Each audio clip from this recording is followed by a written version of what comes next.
قدر الله ما شاء فعل، والحمد لله وخسرنا السوبر المصري، وعادي احنا ابطال السوبر الافريقي، وده اللي كان متوقع.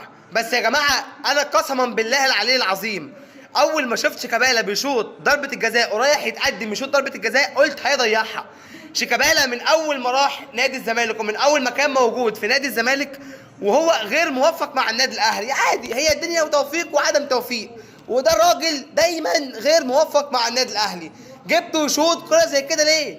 اي حد كان ممكن يشوط عادي، يعني اي حد كان ممكن يشوط الكرة عادي. انت لو كنت جبت محمد عواد كان ممكن يشوطها ويسجلها.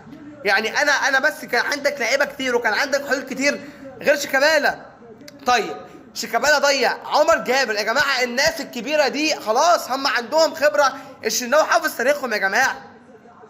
يعني انا بجد مش عارف اقول ايه. مليون مبروك للاهلي ومليون مبروك لجماهير النادي الاهلي وهارد لك للزمالك وماتش كويس جدا.